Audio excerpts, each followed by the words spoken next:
Hey everyone, I hope you're doing well and staying safe during this time. If you're new here, welcome to the channel. Like I said, thank you so much for checking me out. If you haven't done so, please make sure to hit that subscribe button just right below the video. Cool, thank you so much. I really do appreciate it. And if you're returning, welcome back. Thanks again for your support. I truly do appreciate having you here.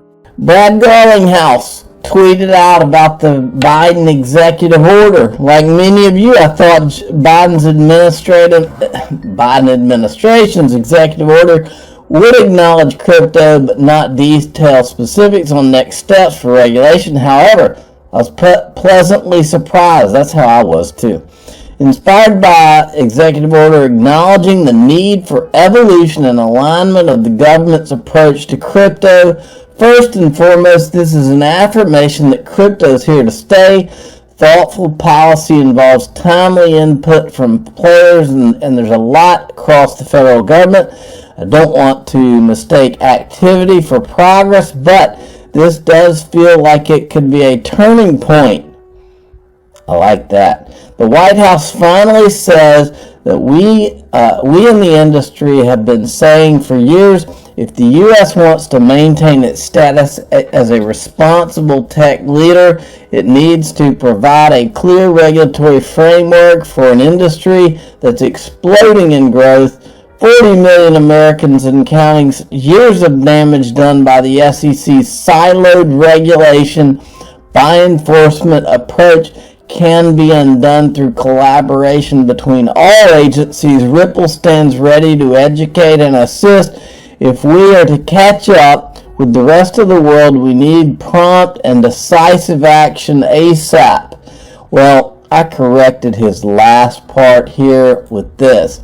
Years of intentional damage done by the SEC's siloed regulation in favor of Bitcoin and Ethereum intentionally. And again, I repeat, all of you supposed crypto industry organizations, Blockchain Association, the Chamber of Digital Commerce, you all ought to be ashamed of yourselves because you have not publicly done anything to help Ripple in this cause or John Deaton in this cause.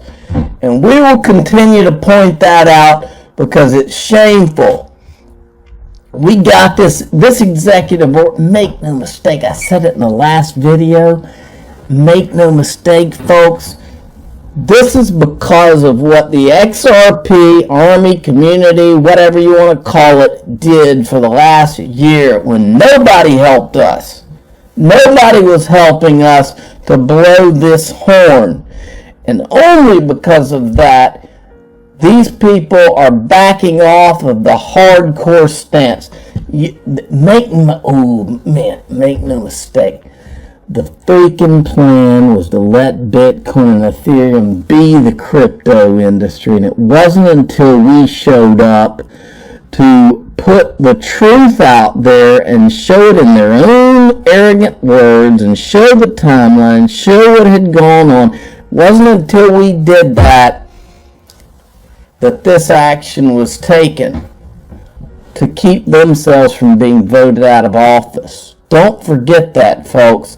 Susan Friedman, excited to see the Biden admin's long-awaited executive order understatement emphasizing interagency coordination and work on crypto.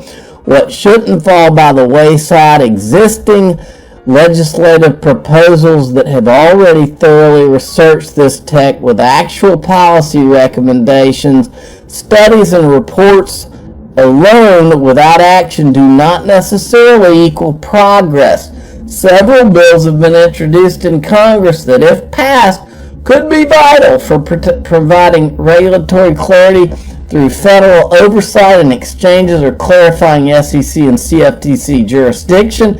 It's been great to see growing bipartisan interest in this industry, but we need to move faster for the U.S. to take advantage of the innovation and opportunity at hand.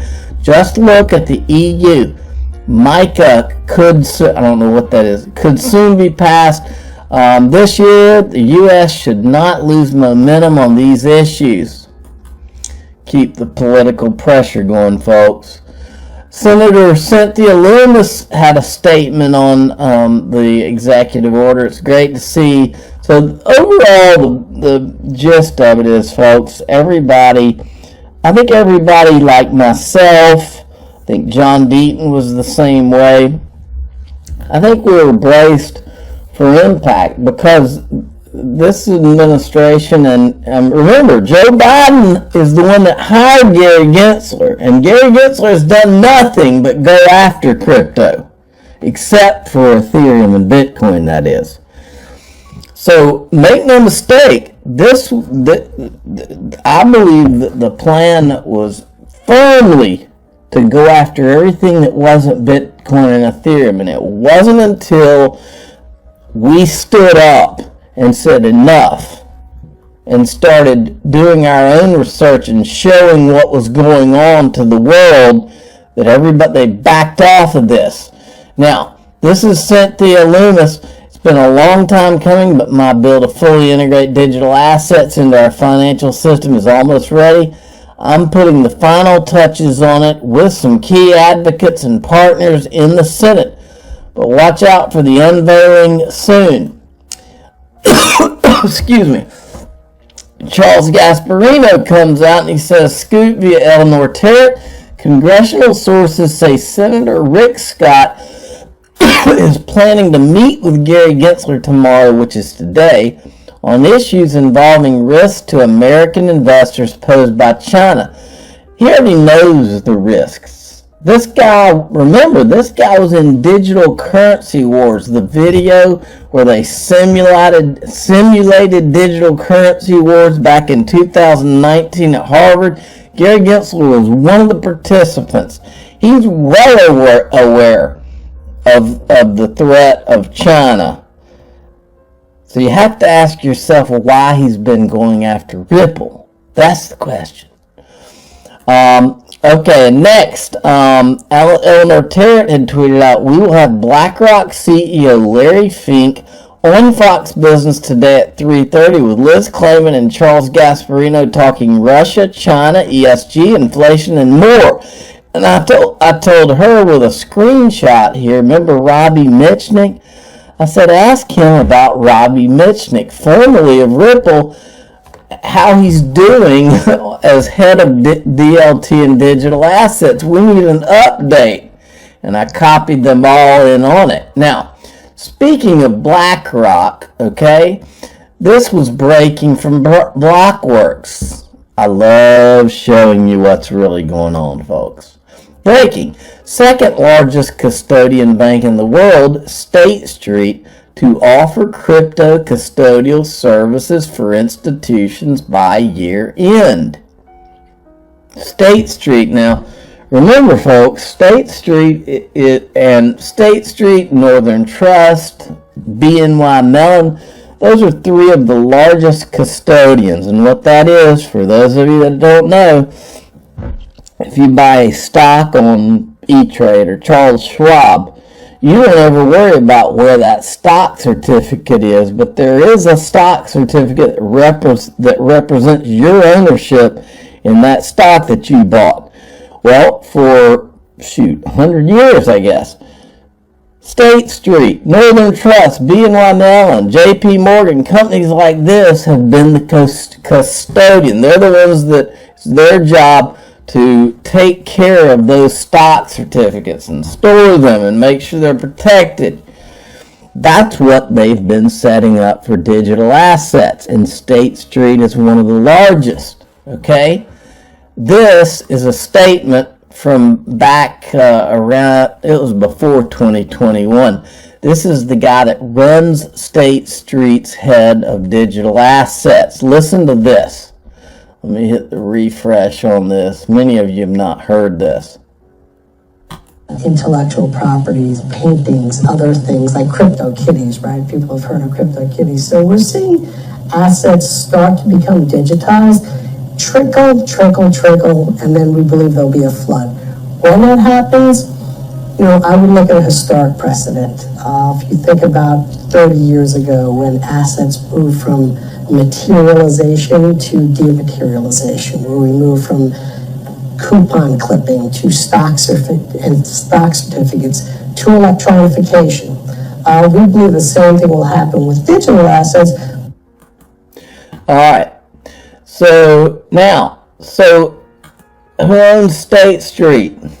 I love going through this exercise. Top 10 owners of State Street: the Vanguard Group, Dodge & Cox, T. Rowe Price, SGA Funds, which actually is State Street, so it's one of their divisions that owns itself.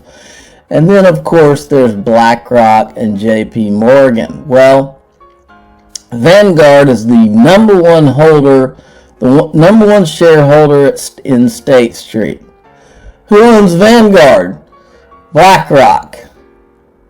You see how this works? Alright, moving along. This is Fred Wilson from Union Square Ventures.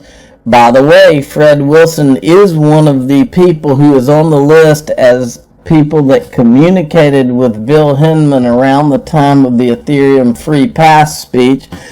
His firm, Union Square Ventures, was also in the Venture Capital Working Group, which did work only, from what I can tell, to have the Safe Harbor memo created, which became the Bill Hinman speech, which only mentioned Ethereum in 2018 and got Bitcoin and Ethereum a free pass. Here is Fred Wilson. Had the Silk Road, which was an illegal drug market being run on Bitcoin effectively. And then we have the ICO market come along, and we have very valid projects like the Ethereum project, which really kind of invented ICOs, raising the initial capital to seed what has become a very important piece of technology. Right. So Ethereum pretty much invented ICOs. It was an ICO, but it was completely ignored. It was also completely ignored as the root of the ICO problem. And now Gary Getzer's talking about, the SEC is talking about going after NFTs, which would mean that they also let the NFTs go. We've watched for the last year or two, just about all of them were built on the root of the problem, Ethereum. And now they're going to go after them? What sense does that make? What sense does that make? None. Now, John Deaton is laying down some facts here. He was on Thinking Crypto, and I wanted to show you this clip right here. Sometimes John's on his game. This is one of those times. Jay Clayton from Sullivan Cromwell. Sullivan Cromwell represents Joe Lubin and Consensus. And is there this communication of, take this meeting? So now you have Sullivan and Cromwell lawyers, and that's Jay Clayton's firm, his client, one of his firm's clients, are vested in Consensus and Ethereum. And we have Hinman vested with the Ethereum Enterprise Alliance. Okay, that's not small conflicts. When the Ethereum investors help write your speech that gives a free pass to Ethereum, and then you leave the SEC and you become a partner with them, that's not a small thing.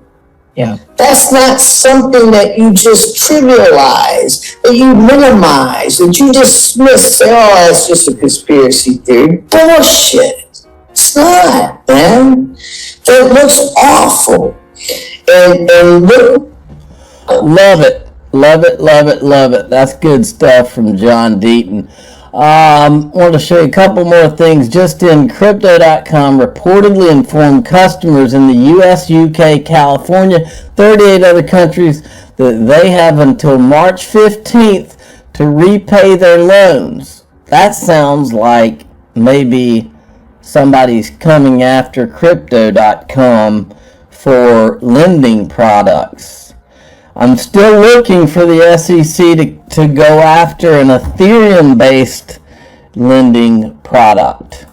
And then there's this article Why no one from Ripple to Russia has been able to topple the SWIFT monopoly. I'm your guy. I will keep you posted. I'm your advocate. I'll be back on a daily basis, usually multiple times per day, with these videos to keep you updated with everything going on. So I hope you enjoyed the video. If you haven't done so, make sure to hit that subscribe button. Feel free to share any of my videos with your friends, family, social media, or anybody who may care to listen.